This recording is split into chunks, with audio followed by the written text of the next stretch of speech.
This is a vital part of the first building block.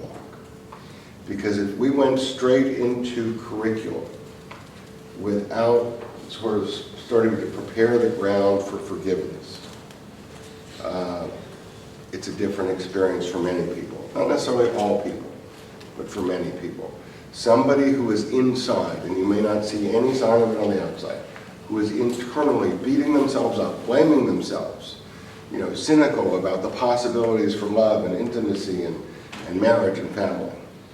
They're not going to receive the other things you share. It would be like pouring champagne on a closed glass. For many people, this whole concept of learning about relationships is something that people didn't even know existed. It wasn't even in the public, in their consciousness.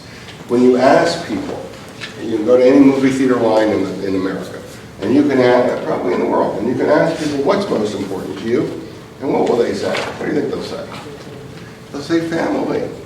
They'll say relationships. They'll say their children. They'll say their spouse. They'll say, I would give my life in a second for these people. And that's said by the people who end up not staying together as much as it's said by the people who do. That's what people value. Overwhelmingly, that's what people value. But when you ask people, but how many of those people would ever go to a class to learn skills for relationships? How many even know that classes like that exist? So this is even though we've been doing this for 30 years, it's really a new concept.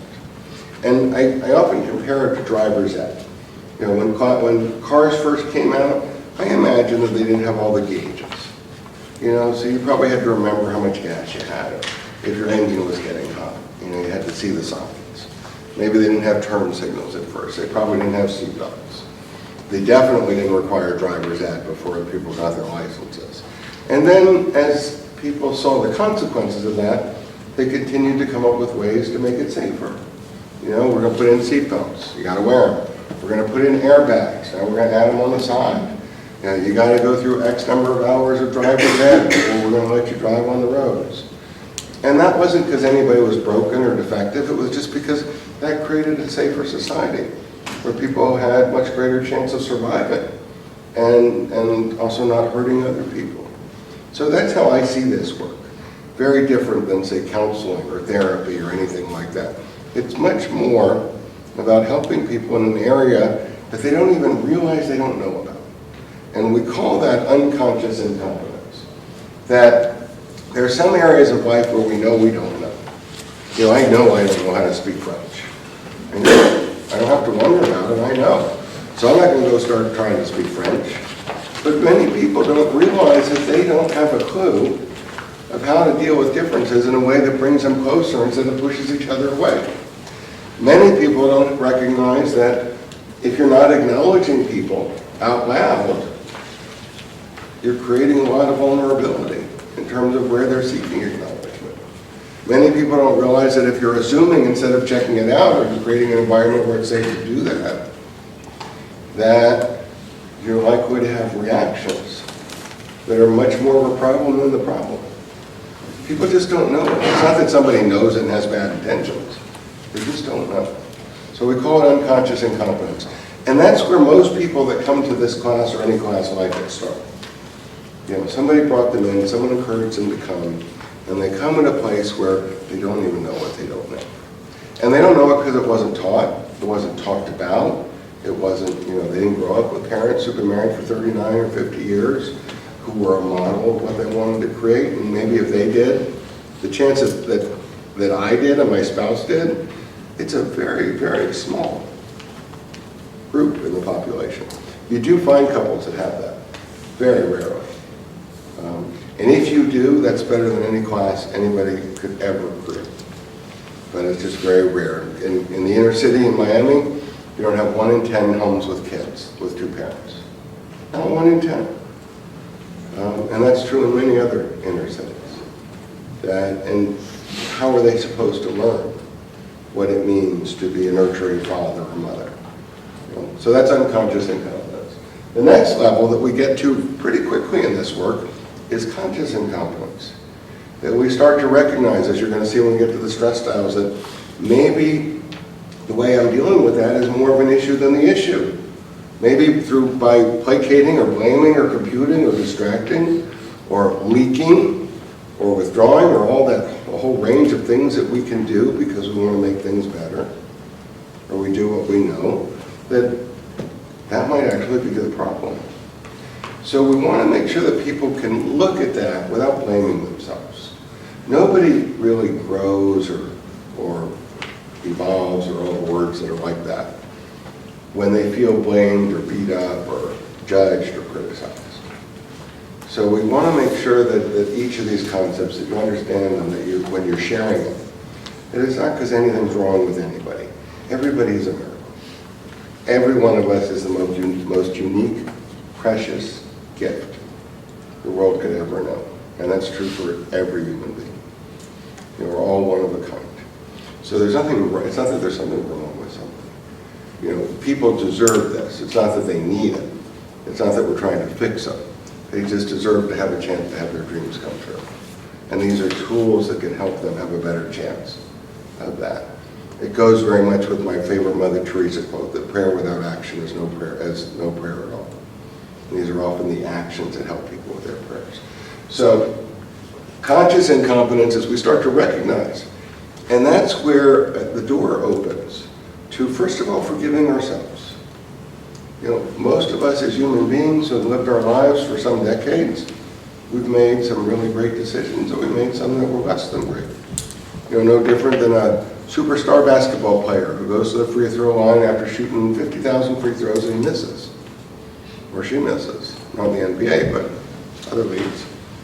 The best of the best, you're lucky if they get it right 80% of the time. That's the best of the best. People who that's all they do are lucky if they get it right 80% of the time. They're lucky if they get it right 50% of the time. So that's the nature of life. So part of why we're sharing this and this unfolds the way it unfolds is because if somebody is holding on to, I'm not a good person because I made a bad decision or because I behaved badly, they're not going to really be open to what's possible for their lives in the same way. But when people recognize that they can't blame themselves for choosing from what they knew, and that was really just unconscious incompetence, they're more open to forgiving themselves, and people who can forgive themselves are much better able to forgive others. When we see people who are really beating up on other people, it's usually because they're beating up on themselves the most. So that's why we explain it in that language. And what we get to in this class, in the course of your time with the people you'll serve and our time together too, you get to conscious competence, where you know it and you can do it. You can choose to level with each other. You can choose to do a daily temperature reading. You can choose to empty your jug. You can choose to listen to your partner as they empty theirs. You can choose, so many of the exercises and skills we're going to learn. But it's definitely not a habit. It's not a habit. I've been through this many times before the skills really became a natural habit. And to me, the idea that someone goes to a class like this and then that's it, it'd be like saying, let's go throw the football around and now you're going to go play in the Super Bowl. It takes practice. It takes a lot of practice, and it's worth it because it's the foundation of our lives. You go back to those same movie theater lines. Let's say instead of movie theater lines, it's hospital beds.